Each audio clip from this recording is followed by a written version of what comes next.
नैनीताल में सड़क चौड़ीकरण और सौंदर्यीकरण के नाम पर ऐतिहासिक मूर्तियों को हटाने के विरोध में विभिन्न सामाजिक संगठनों ने नैनीताल के बड़ा बाजार से पंडित गोविंद वल्लभ पंत की मूर्ति तक जुलूस निकाला है और अपना विरोध प्रदर्शन करते हुए मूर्ति के आगे मोमबत्तियां भी जलाई हैं।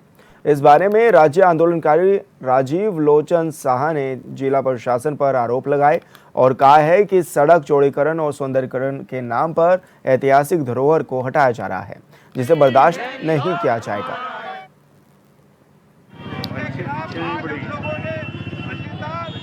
हम लगातार जिला प्रशासन से इस बारे में कह रहे हैं कि नैनीताल के लिए अच्छा नहीं है।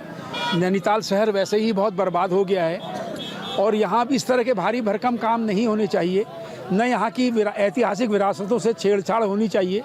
लेकिन हमारे तमाम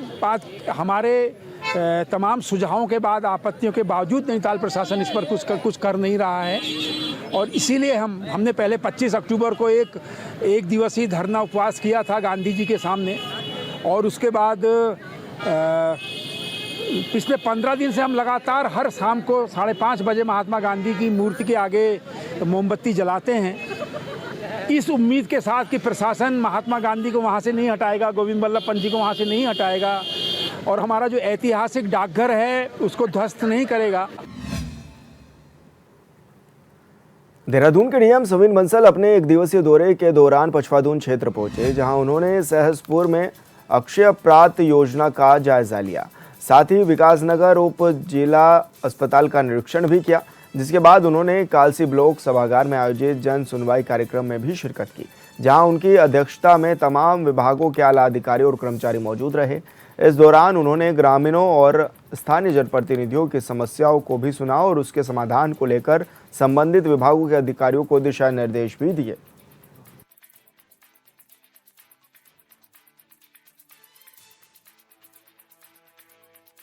इस तरह के जो हमारे जन संवाद के कार्यक्रम हैं, चाहे जनता दर्शन है, मल्टीपर्पज कैंप्स हैं या फील्ड विजिट्स हैं, इंस्पेक्शंस हैं, उनका उद्देश्य सिर्फ इतना ही है कि जो हमारी गवर्नमेंट स्कीम्स, वेलफेयर प्रोग्राम्स चलवा रही हैं, इतना हमारा इन्वेस्टमेंट होता है, सोशल इन्वेस्टमेंट है, कैपिटल इंफ्रास्ट्रक्चर पे इन्वेस्टमेंट है, वो अंतिम आदमी तक पहुंच रहा है या नहीं पहुंच रहा है। रिटर्न्स हैं वो हमें कितने मिल पा रहे हैं। हमारे देखिए, हमारी जो कंट्री है, हमारी जो स्टेट है, वो एक वेलफेयर स्टेट है। उसका पर्पस होता है कि हम जितना भी इन्वेस्टमेंट करें, उसके जो रिटर्न्स हैं वो हमारे क्वालिटी ऑफ लाइफ में झलकने चाहिए। आम आदमी की जो सर्विसेज की एक्सेस है, चाहे वो शिक्षा हो, स्वास्थ्य हो या सिटीजन सेंट्रिक सर्विसेज हो, प्रमाण पत्र हैं, हमारे ब्लॉक से बहुत सारी सुविधाएं मिलती हैं, समाज कल्याण से बहुत सुविधाएं मिलती हैं, तो वो पूरी तरह से मिल पा रही है, नहीं मिल पा रही है, उसका सुगमता क्या है। तो यही उद्देश्य रहता है कि यदि इसमें कहीं पे गैप्स आ रहे हैं तो इस तरह के कार्यक्रम से वो गैप्स पता लगते हैं।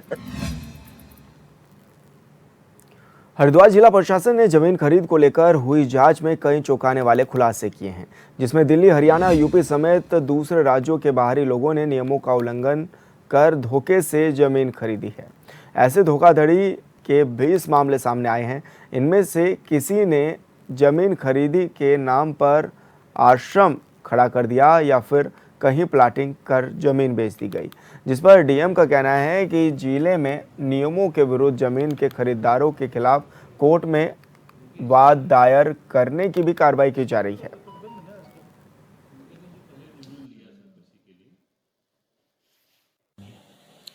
इस शासन द्वारा निर्देशित किया गया था कि जितने भी ऐसे प्रकरण हैं जहां पे लोगों ने औद्योगिक प्रयोजन के लिए ज़मीन खरीदी है लेकिन उसका वो प्रयोजन नहीं किया है, उपयोग नहीं किया है जिस प्रयोजन के लिए खरीदी गई है, और समय सीमा समाप्त हो गई है, ऐसे लोगों की जांच की गई थी। तो ऐसे 25 मामले आए हैं, तो उनके खिलाफ न्यायालय में बात दर्ज किया जा रहा है। इसी के अलावा ऐसे लोग भी जो 250 स्क्वायर मीटर से अधिक ज़मीन नहीं खरीद सकते हैं, जो बाहरी स्टेट के हैं, यहाँ पर नहीं खरीद सकते हैं, उन्होंने धोखे से उससे ज़्यादा ज़मीन खरीदी है, तो ऐसे भी 20 प्रकरण मामले आए हैं सामने, तो उनके खिलाफ भी जो है न्यायालय में। मुख्यमंत्री के नशा मुक्ति अभियान के तहत हरिद्वार पुलिस नशा तस्करों पर लगातार शिकंजा कस रही है। हरिद्वार के एसएसपी परमेंद्र सिंह डोभाल के निर्देश पर जिले भर में नशे के खिलाफ सख्त कार्रवाई की जा रही है। इसी कड़ी में सिडकुल थाना पुलिस ने 2 अलग अलग मामलों में बड़ी सफलता भी हासिल की है।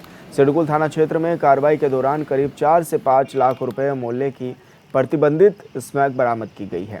एएसपी जितेंद्र मेहरा ने बताया है कि तस्करों के खिलाफ संबंधित धाराओं में मुकदमा दर्ज कर उन्हें जेल भेजा जा रहा है। पुलिस के मुताबिक जिले भर में सभी थाना और चौकी प्रभारी अपने अपने क्षेत्रों में नशा तस्करों पर पैनी नजरें बनाए हुए हैं।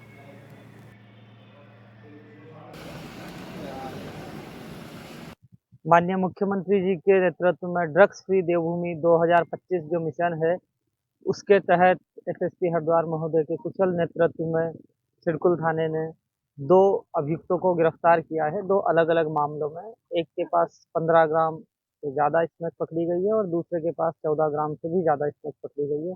इन दोनों की मिला के कुल कीमत मार्केट में 4 से 5 लाख रुपए की अनुमानित है। 2 अभियुक्त है, एक का नाम है मोनू, मोनू मुजफ्फरनगर से है और दूसरा अभियुक्त है शाहिद, वो सिडकुल क्षेत्र से ही है। और 2 और अभियुक्त है जो इन्हीं के ही अपराध में भागीदार है, उनके लिए भी पुलिस